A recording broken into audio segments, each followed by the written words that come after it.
Everybody can see it with Oba Femi. The size, the presence, the aura, the future world champion energy. I see it too. But that's exactly why WWE has to be careful. Sometimes when wrestling has something special, fans get impatient. The company gets impatient. Everybody wants to sprint to the destination because the destination feels obvious. Oba Femi doesn't need to be world champion tomorrow. Hold on, stop, listen to what I'm saying. He doesn't need the crown yet. What Oba Femi needs is he needs to climb. Welcome to the Pro Wrestling Quickie. I'm Tristen Law, summary-tied pro wrestler and your host. You don't have much time, and neither do I. So let's have a quickie. Oba Femi showed up on Raw, and he did exactly what he needed to do last night, and that was beat Otis. I know some people might look at that and say, okay, it was Otis. What's the big deal? But that's the wrong way to watch it. The match was about Otis being the right body for the moment. Otis is big, Otis is strong, Otis is familiar, Otis has visual credibility. So when Oba gets in there with him and handles him, that tells the audience something without WWE having to over-explain it. It tells you that Oba Femi is not just NXT hype. It tells you that the character of Oba Femi works on Raw too. That matters, because with Oba Femi, WWE is not trying to introduce some random new guy. They're trying to introduce a force. And the first thing a force needs is believability. That's why Otis was a smart step. You don't have to put a title on Oba right away. You don't have to rush him into the main event. You don't have to throw Oba Femi into the deepest water just because he looks like he can swim. Right now, Oba Femi doesn't need a championship. He needs evidence, proof. He needs opponents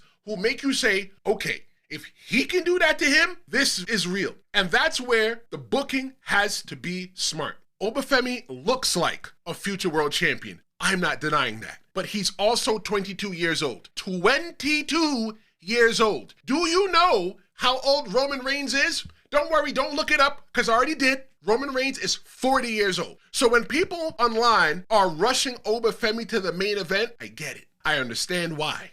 The ceiling is definitely obvious for him, but that's exactly the point. There's more career in front of Oba Femi than behind him. WWE does not have to book Oba like they're running out of time. They should book him like they have time to build something special, and that's the difference. The worst thing WWE can do with Oba Femi is skip the journey because the destination feels too obvious. The journey is everything when you get to the destination. Once you rush a world title on Oba Femi, here's the question I'm asking you. And then what? Where does he go? What does he chase? What does he overcome? What happens after the big moment? That's why the climb matters. Part of the fun is watching the rise of Oba Femi. The entrance, the soundtrack, the aura, the crowd feeling him, the way he walks to the ring marching like he already knows that he belongs there. Let that breathe. Don't rush Oba. Let us enjoy Oba. Because when you have somebody like him, the goal shouldn't be to make him world champion as fast as possible. The goal should be to make him undeniable. And the Open Challenge is the perfect way to do that. The Open Challenge should not be a way for Oba Femi to win matches. It should be a way for WWE to teach the audience who didn't watch Oba on NXT to know who Oba is. Every opponent can answer a different question. Can he overpower another big man? We saw that with Otis. Can he handle a veteran? We saw that with Brock Lesnar. Can he handle speed? Can he stay calm when someone cheats? Can he adjust when someone gets in his head? Can he fight from underneath? Can he win when size alone is not enough? Oba Femi, he's a big man. Oba Femi, he's a powerhouse. Oba Femi is physically different from most people on the WWE roster. But if he's going to be world champion one day, he's going to have to wrestle smaller guys, faster guys, smarter guys, more experienced guys. So he can't be booked like an unbeatable video game character forever. That's going to get old. Dominance is great, but dominance without vulnerability eventually becomes flat. I'm not saying to make Oba Femi weak. There's a difference between weakness and vulnerability. Weakness means the aura is gone. Vulnerability means the audience sees there's a real fight happening. He can get outsmarted. He can get frustrated. He can lose control of a match for a minute. That's how a monster becomes a main eventer.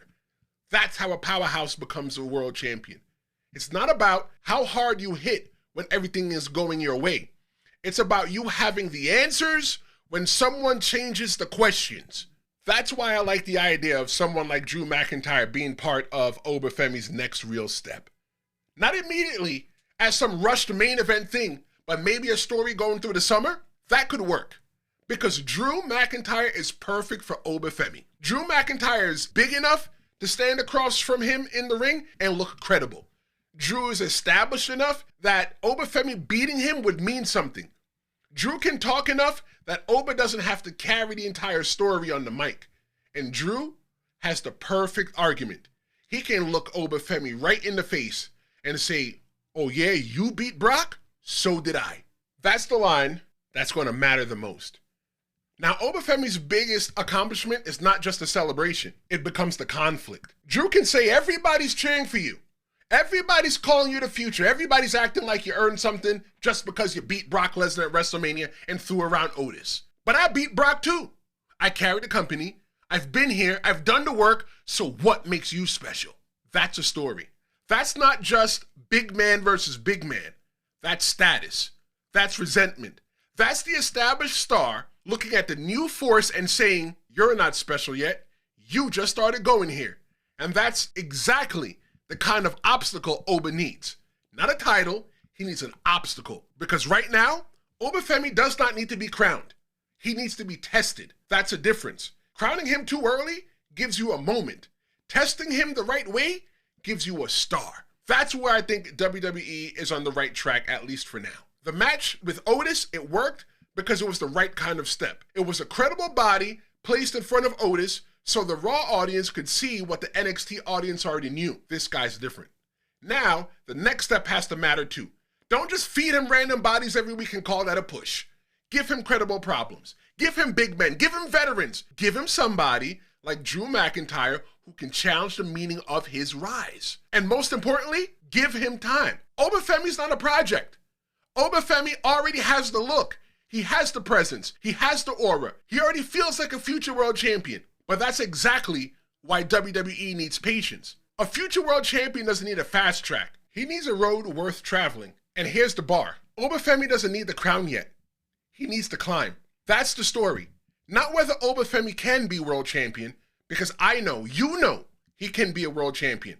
The story is whether WWE can resist rushing something that's already working. Because if they let this breathe, if they give him the right opponents, if they let the audience enjoy the rise, Oba Femi will not need to be forced into the main event picture. He will demand it. And that's a much better place to be. I'm Tristen, and this is your Pro Wrestling Quickie.